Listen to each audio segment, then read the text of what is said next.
کہہ دیا وَلَلْآخِرَةُ خَيْرٌ لَكَ مِنَ الْأُولَى، ہر گھڑی حضور کی شان بڑھتی ہی چلی جائے گی،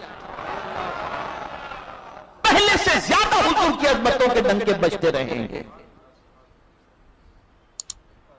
اس لیے میرے آقا کی شان کسی کے گھٹائے سے نہیں گھٹتی، جب بڑھائے تجھے اللہ تعالیٰ تیرا، جب رب بڑھائے تو کسی کی کیا طاقت۔ لیکن ہاں اتنا ضرور ہے، جو یہ کرے گا وہ خود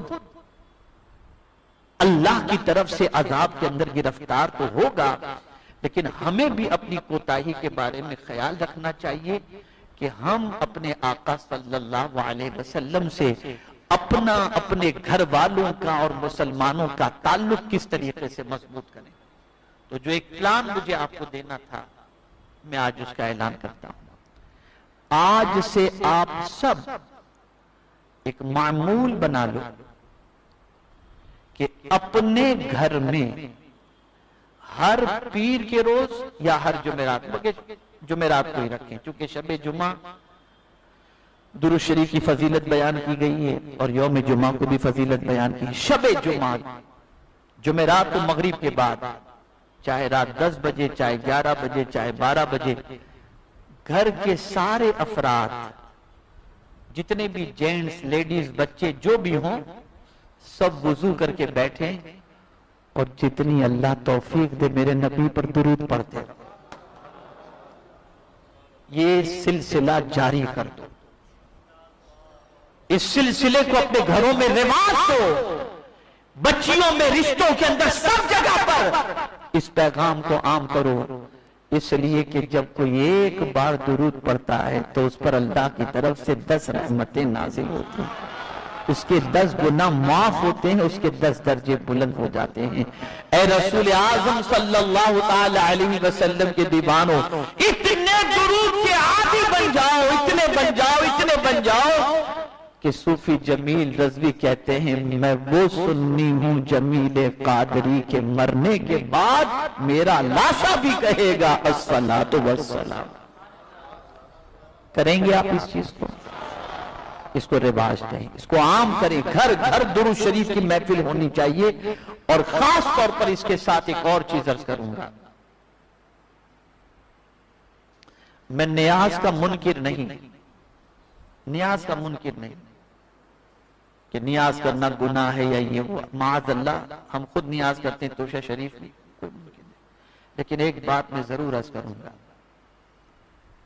کہ آپ کوشش کریں کہ کھجور کی نیاز پر اکتفا کر سکتے ہو تو اتنا کریں، اور باقی رقم سے مصطفیٰ جان رحمت صلی اللہ علیہ وسلم کی سیرت کی کتاب لوگوں تک پہنچائیں، عام کریں، اسے پہنچائیں لوگوں تک، تاکہ لوگ میرے حضور کی شان کو سمجھ سکیں، جان سکیں، پڑھ سکیں۔ میں آپ کو ایک بات عرض کر کے گفتگو ختم کرتا ہوں۔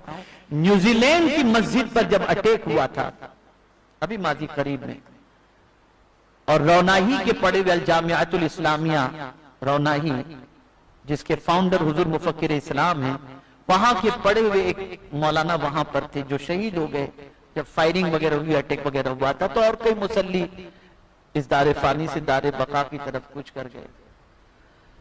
تو اس کے کچھ دنوں کے بعد مجھے آسٹریلیا سے فون آیا اور انہوں نے کہا کہ حضرت آپ کی جو کتاب ہے نا پیغمبر رحمت صلی اللہ علیہ وسلم انگلش کے اندر، وہ 500 کتابیں ہمیں یہاں بھجوائیں، ہم یہاں کے غیر مسلموں کو یہ بتانا چاہتے ہیں کہ حضور کیسے تھے اور ان کی تعلیم۔ آپ کو اللہ نے استطاعت دی ہے، پھیلاؤ حضور کی تعلیمات کو، پھیلاؤ حضور صلی اللہ علیہ وسلم کی سیرت طیبہ کو، پھیلاؤ حضور صلی اللہ علیہ وسلم کی عظمتوں کو، عام کرو آقا کریم صلی اللہ علیہ وسلم کی عظمتوں کی کتابوں کو، تاکہ پتہ چلے کہ ہم جس رسول کا کلمہ پڑھتے ہیں وہ رسول کتنی شان والے تھے، کتنی عظمت والے تھے۔ یہ کام کرنا ہے، اس پر محنت کرو، انشاءاللہ اور بھی اس سلسلے میں بہت سارے پلان آپ کے سامنے پیش کیے جائیں گے۔ آج انہی کلمات پر میں اپنی گفتگو کو ختم کرتے ہوئے یہ بات عرض کر دوں کہ سب سے زیادہ انسانوں میں ہمارا خیال رکھنے والا صرف زمین کے اوپر نہیں ہے. کچھ لوگ تو زمین کے اوپر تھوڑا خیال ہو، اتنا خیال تو حضور جیسا تو کوئی خیال نہیں رکھ سکتا، لیکن زمین پر، زمین کے اندر اور میدان محشر میں اگر کوئی خیال رکھنے والا ہے تو وہ صرف مصطفیٰ جان رحمت کی ذات ہے.